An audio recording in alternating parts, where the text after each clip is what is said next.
सर्दियों की वो रात, बात उन दिनों की है जब डॉक्टर मदन लाल की नई नई पोस्टिंग हुई थी। बादलपुर नाम के एक गांव में डॉक्टर मदन लाल शहर की चकाचौंध से निकलकर इस शांत गांव में आए थे। उनके रहने का इंतजाम गांव के आखिरी छोर पर पुराने क्वार्टर के आगे किया गया था। उस दिन गांव के दो व्यक्ति डॉक्टर मदन लाल से मिलने आते हैं। डॉक्टर साहब राम राम, कैसे हैं आप? सुना है आपको यहाँ आए हफ्ता भर हो गया, पर हमसे मुलाकात आज हो रही है। आइए आइए, बस जमने की कोशिश कर रहा हूँ। गांव बहुत खूबसूरत है, बस ये ठंड थोड़ी ज्यादा है। साहब, ठंड तो कुदरत की है, झेल लेंगे, पर एक बात का ध्यान रखिएगा। आप गांव के उस कोने पर रहते हैं जिसके आगे सिर्फ घना जंगल और वो पुरानी काली हवेली है। काली हवेली? उसके बारे में क्या? साहब, वो हवेली शापित है। सूरज ढलने के बाद उस तरफ भूलकर भी मत देखिएगा। वहां से कभी कभी रोने की आवाजें आती हैं। लोग कहते हैं जो वहां रात को गया वो कभी लौट कर नहीं आया। आप नए हैं इसलिए बस इतना कहेंगे, शाम होते ही दरवाजा भीतर से बंद कर लीजिएगा। डॉक्टर मदन लाल एक विज्ञान के छात्र थे। उन्होंने उन बातों को मुस्कुराकर टाल दिया। रात के करीब 2 बज रहे थे। बाहर ठंडी हवाएं चल रही थीं। डॉक्टर मदन लाल अपनी रजाई में गहरी नींद सो रहे थे कि अचानक दरवाजे पर दस्तक हुई।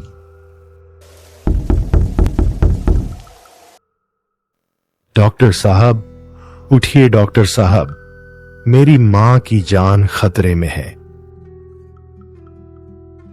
डॉक्टर मदन लाल की गहरी नींद खुल गई। पहले तो उन्हें लगा कि शायद कोई सपना है, लेकिन आवाज लगातार आ रही थी। उन्होंने बिस्तर से उठकर दरवाजा खोला।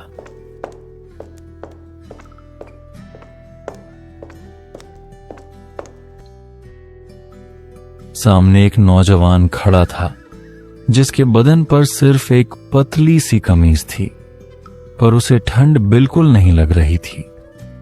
उसकी आंखें धंसी हुई थीं और चेहरा पीला था। कौन हो तुम? इतनी रात को यहां क्या कर रहे हो? साहब, मेरा नाम राघव है। मेरी मां वो हवेली के पास वाले रास्ते पर जो पुराना घर है वहां तड़प रही हैं। उन्हें बहुत तेज बुखार है, वो सांस नहीं ले पा रही हैं। चलिए डॉक्टर साहब, वरना वो मर जाएंगी। पर इतनी रात को उस हवेली के पास? उन्हें काका की चेतावनी याद आई, पर एक डॉक्टर का फर्ज उन पर भारी पड़ा। वो उस लड़के राघव के पीछे पीछे चल दिए। रास्ता वही था, जंगल की ओर जाने वाली वो संकरी पगडंडी। चलते चलते डॉक्टर मदन लाल को एहसास हुआ कि राघव बहुत तेज चल रहा है। उसके पैरों की आवाज सूखी पत्तियों पर नहीं आ रही थी। राघव, थोड़ा धीरे चलो और ये बताओ तुम्हारी मां को क्या तकलीफ है? डॉक्टर साहब, उनका दिल बैठा जा रहा है। वो बरसों से किसी का इंतजार कर रही हैं। आज आप इलाज कर देंगे तो उन्हें शांति मिल जाएगी। डॉक्टर के मन में डर की एक लहर उठी जब उन्होंने देखा कि राघव उन्हें उस पुरानी काली हवेली की ओर ले जा रहा है। गांव वालों ने इस जगह के बारे में बहुत डरावनी बातें कही थीं। कोहरा इतना घना था कि रास्ता ठीक से नहीं दिखा पा रही थी। कड़कड़ाती ठंड में डॉक्टर मदन लाल के दांत किटकिटा रहे थे, लेकिन राघव के शरीर से भाप तक नहीं निकल रही थी। राघव, रुको, तुम मुझे इस खंडहर हवेली की तरफ क्यों ले जा रहे हो? तुमने तो कहा था तुम्हारा घर इसके पास है। डॉक्टर साहब, ये हवेली ही मेरा घर है। गांव वाले इसे शापित कहते हैं क्योंकि वे सच नहीं जानते। मेरी मां अंदर है, उनके पास समय बहुत कम है। क्या आप एक मरते हुए इंसान की मदद नहीं करेंगे? डॉक्टर मदन लाल असमंजस में थे। एक तरफ वैज्ञानिक सोच थी और दूसरी तरफ वो अनजाना डर। राघव की आंखों में ऐसी बेबसी थी, इनकार नहीं कर सके। वो दोनों काली हवेली के दरवाजे के पास पहुंचे। जैसे ही उन्होंने काली हवेली के विशाल बाआग दरवाजे को धक्का दिया, वो एक भारी चरमराहट के साथ खुल गया। अंदर का नजारा बाहर से बिल्कुल अलग था। बाहर ठंड थी, लेकिन हवेली के अंदर अजीब सी घुटन और गर्मी थी। दीवारों पर बड़े बड़े जालवरे जाले लटके थे और धूल की मोटी परत जमी थी, लेकिन सीढ़ियों पर ताजे खून की कुछ बूंदें दिखाई दे रही थीं। राघव, ये खून कैसा है?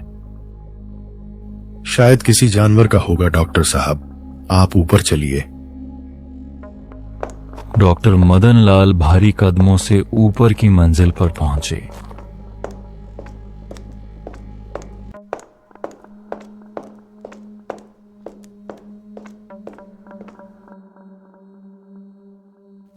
वहां एक बड़े से कमरे में एक बूढ़ी औरत बिस्तर पर लेटी कराह रही थी। कमरे में सिर्फ एक मोमबत्ती जल रही थी, जिसकी परछाई दीवार पर किसी डरावने साए की तरह नाच रही थी। जैसे ही डॉक्टर मदन लाल उस औरत के पास पहुंचे, उन्हें एहसास हुआ कि वहां कोई और भी है। कमरे के कोनों से फुसफुसाहट की आवाजें आ रही थीं, जैसे कई लोग एक साथ मंत्र पढ़ रहे हों। डॉक्टर मदन लाल ने उस बूढ़ी औरत की नब्ज टटोली, लेकिन जैसे ही उन्होंने उसका हाथ छुआ, उनके शरीर में बिजली सी दौड़ गई।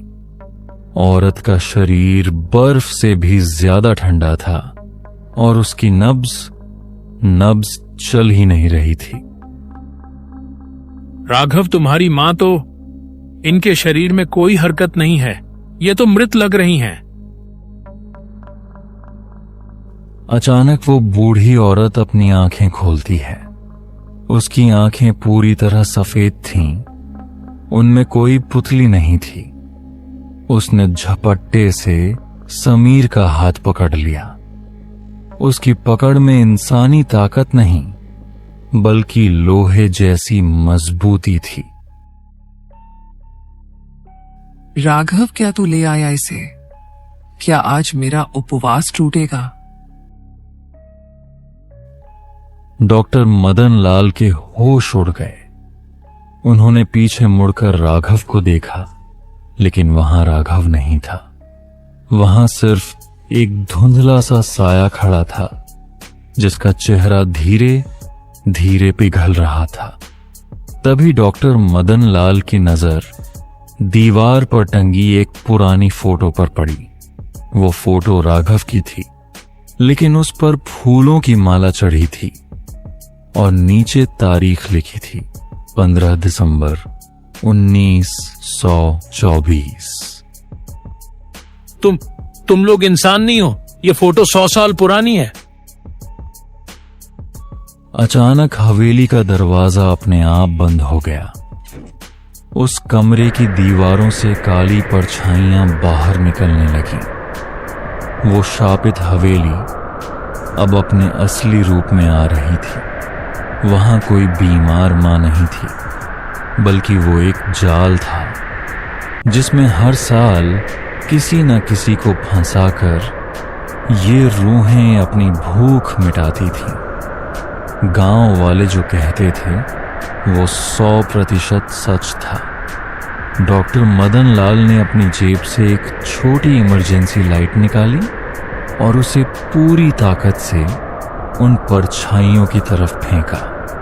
रोशनी के अचानक धमाके से वो रूहें पीछे हटीं। डॉक्टर मदन लाल ने इसी मौके का फायदा उठाया और खिड़की की तरफ भागे। खिड़की नीचे की तरफ काफी ऊंची थी, लेकिन रुकने का मतलब था निश्चित मौत। मदन लाल ने खिड़की का कांच तोड़ा और नीचे की ओर छलांग लगा दी। कड़कड़ाती ठंड और कोहरे के बीच वो झाड़ियों में गिरे। झाड़ियों में गिरने के कारण डॉक्टर मदन लाल को ज्यादा कुछ नहीं हुआ।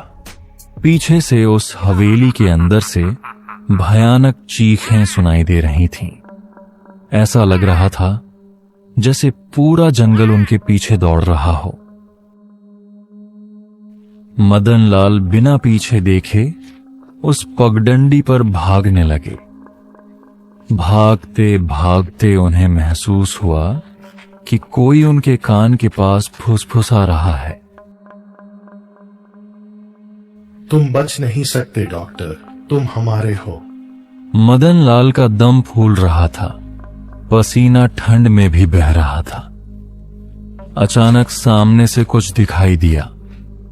वो गांव के चौकीदार और वही दो आदमी, रामू और काका थे, जो डॉक्टर को ढूंढने निकले थे। डॉक्टर मदन लाल उनके पास जाते हैं।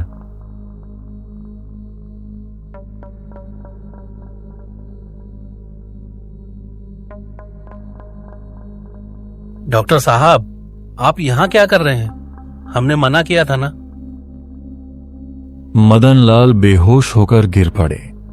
जब उन्हें होश आया तो वो अपने सुरक्षित घर में थे।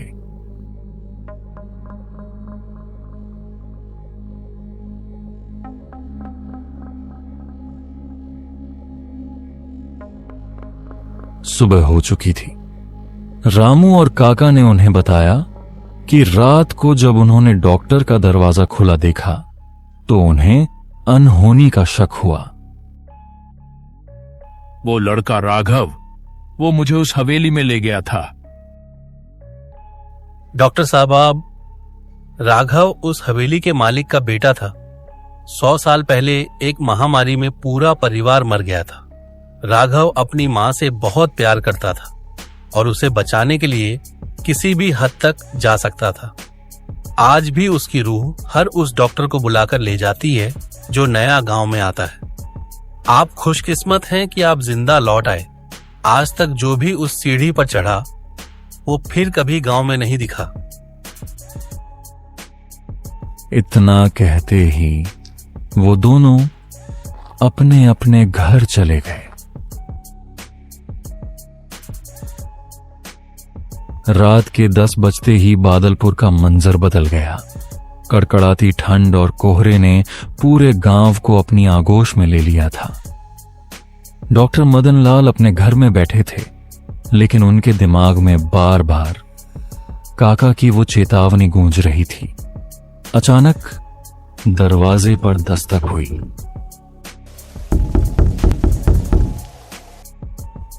डॉक्टर मदन लाल का दिल जोरों से धड़कने लगा।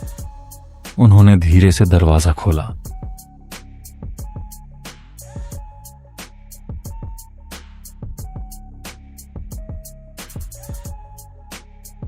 सामने रामू और काका खड़े थे। रामू, काका, आप लोग फिर इस वक्त यहाँ? सब ठीक तो है? डॉक्टर साहब, आज की रात भारी है। अमावस्या की रात और ये कड़ाके की ठंड। हमें लगा कि आपको खतरा हो सकता है, कहीं अकेले डर न जाएं। आज की रात हम यहीं बरामदे में आग जलाकर बैठेंगे। जी डॉक्टर साहब, आप भीतर आराम करें, हम बाहर पहरा देंगे। बस याद रखिएगा, रात को चाहे कोई भी पुकारे, दरवाजा मत खोलिएगा। अरे आप लोग खामखा परेशान हो रहे हैं। मदन लाल ने उन्हें अंदर आने को कहा, लेकिन काका ने मना कर दिया और बरामदे में ही धूनी रमा ली।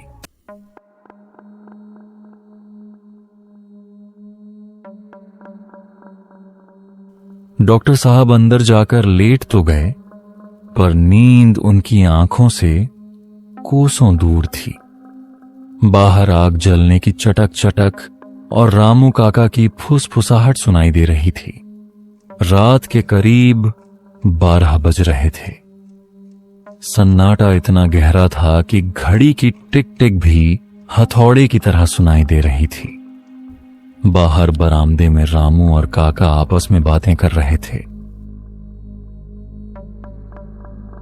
काका, याद है पिछली बार जब शहर से वो इंजीनियर आया था, उसने भी हमारी बात नहीं मानी थी। बेचारा, उसे लगा था कि यह सिर्फ पुरानी इमारत है, पर उस हवेली की दीवारें आज भी प्यासी हैं। बादलपुर के इस हिस्से में जो सन्नाटा है वो कुदरती नहीं है रामू, ये उस शापित पुकार का डर है। डॉक्टर मदन लाल कमरे के अंदर लेटे ये बातें सुन रहे थे।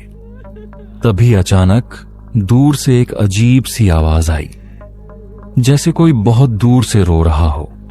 वो आवाज हवा के झोंके के साथ आती और फिर गायब हो जाती। बाहर बरामदे में अचानक हलचल बढ़ गई। रामू और काका एकदम सतर्क होकर खड़े हो गए। आग की लपटें अचानक नीली पड़ने लगी थीं। रामू, सावधान रह, वो आ गए हैं, अपना हाथ मत छोड़ना। डॉक्टर साहब, दरवाजा खोलिए, काका की तबीयत बिगड़ गई है, जल्दी आइए। डॉक्टर मदन लाल घबराकर दरवाजे की तरफ भागे। उनका हाथ कुंडी पर था ही कि तभी असली रामू की आवाज बाहर बरामदे से आई। डॉक्टर साहब, दरवाजा मत खोलना, जो भी अंदर से बोल रहा है वो मैं नहीं हूं, अपनी आंखें बंद कर लीजिए। डॉक्टर मदन लाल रामू की ऐसी आवाज सुनकर रजाई में घुसकर सो गया।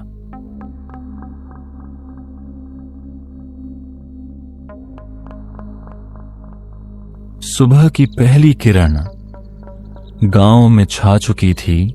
चिड़ियों के चहचहाने की आवाज सुनकर डॉक्टर मदन लाल की जान में जान आई। रात का वो खौफनाक सन्नाटा अब खत्म हो चुका था। तभी दरवाजे पर फिर से दस्तक हुई। डॉक्टर साहब कांपते हुए उठे। उन्होंने सोचा कि शायद काका और रामू रात भर जागने के बाद अब चाय मांग रहे होंगे। उन्होंने हिम्मत करके कुंडी खोली। सामने वाकई रामू और काका खड़े थे। ओह काका, आप लोग आ गए, शुक्रिया। रात भर आप लोगों ने जो पहरा दिया उसकी वजह से मैं बच गया। वो आवाजें, वो छलावा बहुत भयानक था।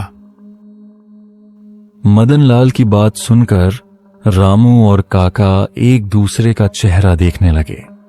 उनके चेहरों पर हैरानी और डर साफ दिख रहा था। डॉक्टर साहब, आप ये क्या कह रहे हैं? कैसा पहरा? हम तो कल शाम को आपसे मिलकर अपने घर चले गए थे।